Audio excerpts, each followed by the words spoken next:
Hình như anh có điều muốn nói, cứ ngập ngừng thôi. Và có lẽ anh không biết rằng em cũng đang chờ đợi. Ở cạnh bên anh bình yên lắm, anh hiền lành ấm áp. Cứ tiếp tục ngày ngủ thì ai sẽ là người đầu tiên nói ra? Hay là mình cứ bất chấp hết yêu nhau đi anh? Hay để chắc chắn anh cứ lắng nghe tìm muốn gì? Nói cho em nghe một câu thôi. 1, 2, 3 năm anh có đánh rơi nhịp nào không? Nếu câu trả lời là không ai đi, em đã chờ đợi từ anh giây phút ấy cũng lâu lắm rồi. Ê chị có hay sao Linh nó lại xinh mơ? Có thể tóc. Em cho ê chẳng nó. Nhân vật chính là hòn đau ra đúng không? Chị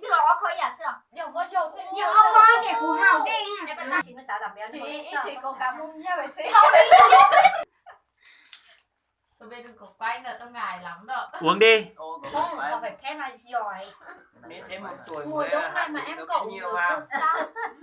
Tuổi 21 uống 2 cốc nước là bình thường thôi.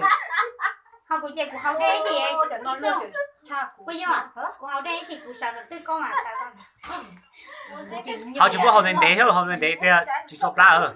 Không lúc đây đó. Sao sao thì họ có năm viên học sinh mà. Ôi chỉ cả hai người mà hồi đấy Tôi bảo đấy cho Hồng biết, hồi lũ, tạ lũ lùa vẫn giỏi đó. Nó chả đây đấy là bình thường. Uống nhanh nhanh thì ngô. Bia chiều họ đen. Không đây đâu, không đây đây. Không có nhân viên đâu. Không có. Em nó mày cứ cho hẳn rồi chị hẳn à.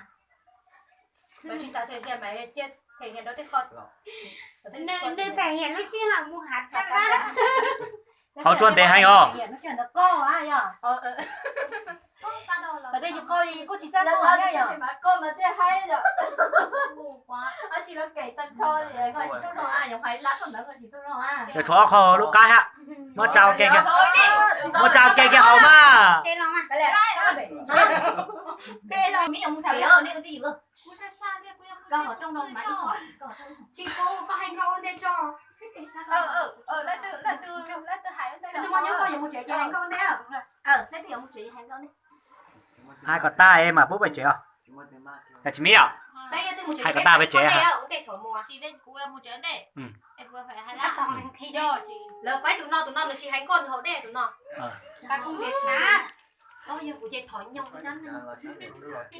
Đây là cơ hội để cả bạn Thể hiện tài năng uống nước của mình. Các bạn cứ thể hiện đi. Hồ đề có em câu. Cái chị trưởng mốc của cha trưởng ôn luôn. Thế mà cũng mà trưởng sát cơ. Lờ đây xin chơi xe lờ lờ. Mà ta có đồ hát của nó. Không có tao quay à. Có thừa tin hát của nó. Uống lên thánh luôn. Có uống. Nó không biết họ không biết. Sao có chỗ nữa tôi chưa. Cứ tưởng tượng như là bia là mình uống thôi. Họ tài nhá. Chào đâu không đi chào sớm. Chị họ ta giới thiệu cho nhau họ tư hay là thế bố thế. Thế bố à, sao cá tao lưới tôi đây à? Họ tôi biết tụi nó họ tôi chở Thằng hai cái ta chỉ giới thiệu kia đâu. Không cái ta. Nhưng mà không phải cái gì chọn. Có khế có được khen kia ạ? giới thiệu. Nhưng mà chính mà làm được không được. Cái có phải xong mà Chỉ giới thiệu.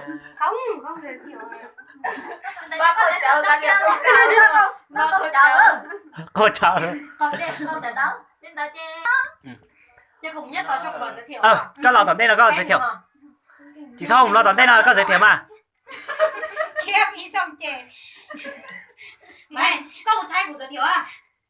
mà những kiểu Có chứ một giới thiệu à? Không phải rồi có cử đi. Thôi ngủ đi ra ngoài một tí đấy.